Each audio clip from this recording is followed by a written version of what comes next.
The WEF government, the UK government, says petrol and diesel are on the way out. But is that really true? Well, with delays in new fuel tech, and what else did it say here? Oh, and growing public resistance. Is the 2030, 2035, 2040 ban actually happening? And if it does, what does it mean for other plebs like us? Aha, stay tuned.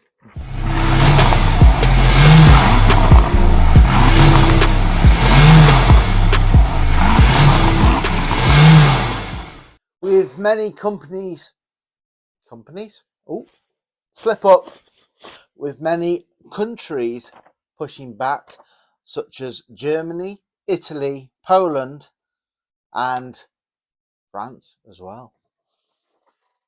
Now, not before, not in 2020, but they are now. With a useless charging infrastructure, especially if you live outside the cities and rural areas, forget it, we're screwed. And the public opinion is divided. Well, no shit. So, possible alternative solutions. Let's see. Instead of an outright ban, let's look into a phased transition of incentives that work better.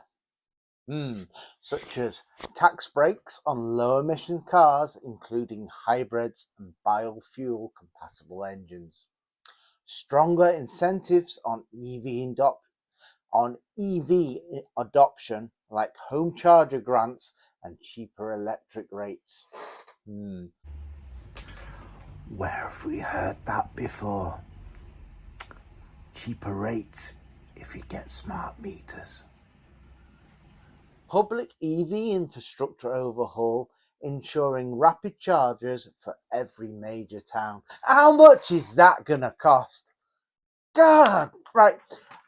I have to swerve, at which on my last video, there were so many comments on this, but I've got a video on my channel of I hit a pothole and it shattered my windscreen.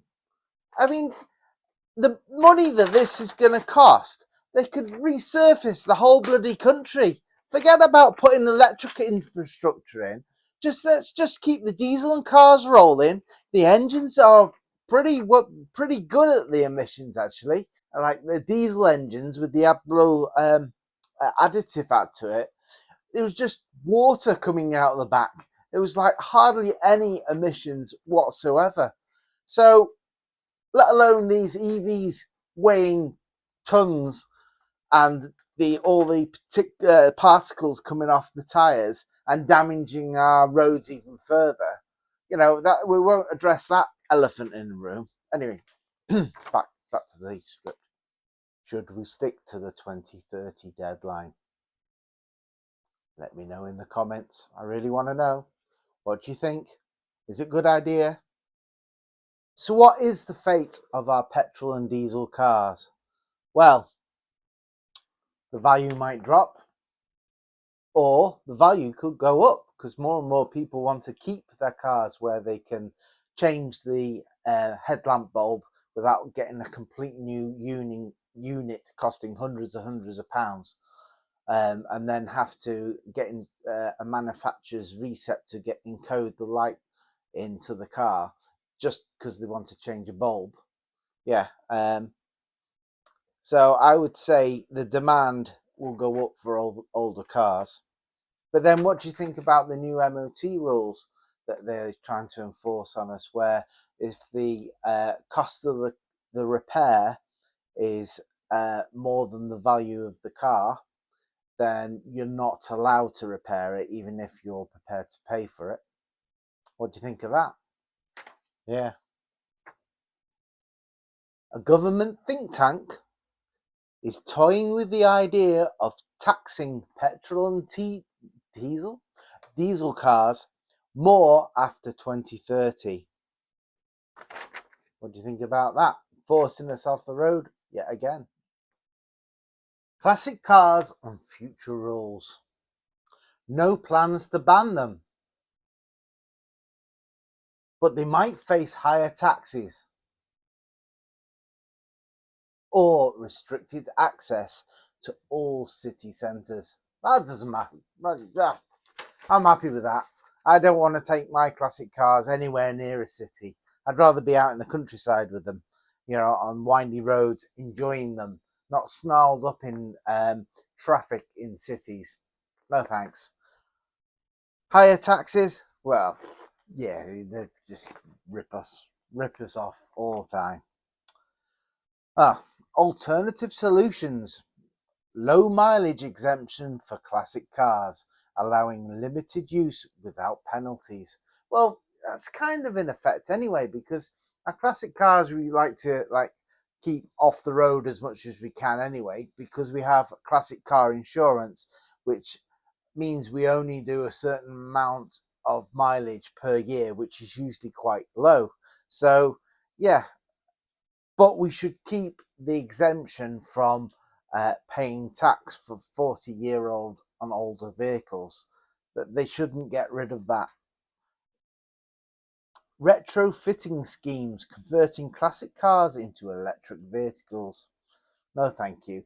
The classic car is all about its engine and enjoying the sound that it makes, and the engine is the soul of the car. Running on synthetic e-fuels, yeah, that's an option. Yeah, I would look at that option, and that's what's happening currently in Germany. Fuel subsidies for rural drivers, since EV infrastructure is lacking in remote areas. Well, yes, it is. That's fine.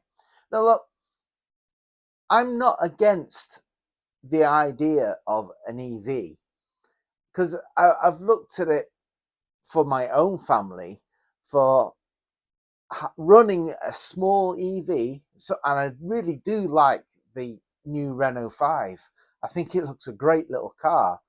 And yes, it only has a small range, but it's only for nipping to the shops in, or just a commute back and work, and then plugging it in at home and recharging, as long as it doesn't combust. But you don't have to use the non-existent infrastructure of charging network out there, because you just come back home and put it on charge. That's when an EV really works, as long as you can run your petrol or diesel car alongside it for any longer trips you want to do. But that's what they're clamping down on, and that's what they want to get rid of. And I'm not having any of that, and I don't think anyone else should as well. We should push back on that. We should have the right to travel wherever we want to, because this whole environment thing is a stick to bash us with, and the planet's okay.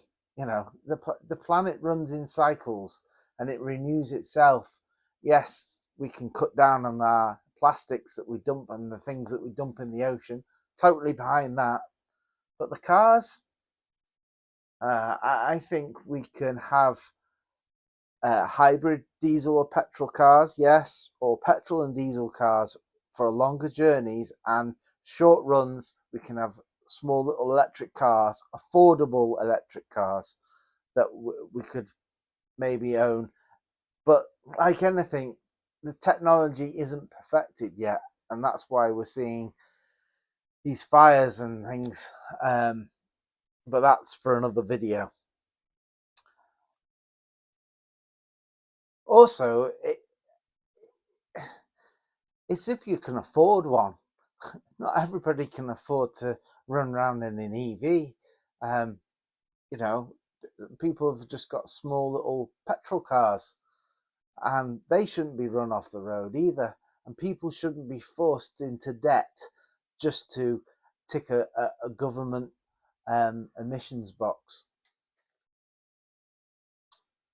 If I remember rightly, Toyota is thinking again about their hydrogen solution, and that they are coming to the conclusion that that's a bit of a dead duck as well, because the infrastructure obviously requires a lot of investment to have refueling stations that accommodate these vehicles. So sort of alternative solutions to that is a mixed approach of EVs for city driving, which is what I said before, that you can recharge when you're back at home, and synthetic fuels and biofuels for long distance and rural users, so we can keep running our petrol and diesel cars, which is what I said previously. More investment in hydrogen, Japan and South Korea are leading the way. Why isn't the UK? Well, because we're broke, basically. That's the elephant in the room. We don't have the investment money. Although, you know, perhaps the government can launder more money. Oh, I shouldn't say that. But I live in a small village, and we've got about 8 barber shops. Nobody, it's odd times people in them, but on the whole, not many people in them. And apparently, more videos I'm seeing, they're all fronts for money laundering. Well, why isn't the government clamping down on these?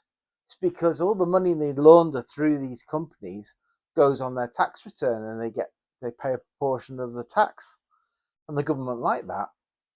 No morals involved.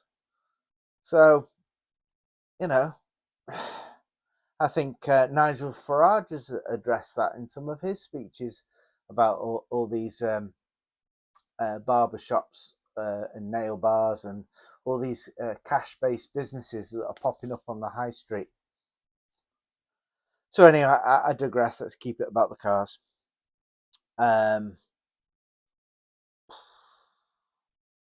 Would you rather drive an EV, a hydrogen car, or stick with your good old petrol and diesel car? Let me know down in the comments, because we're in a mess.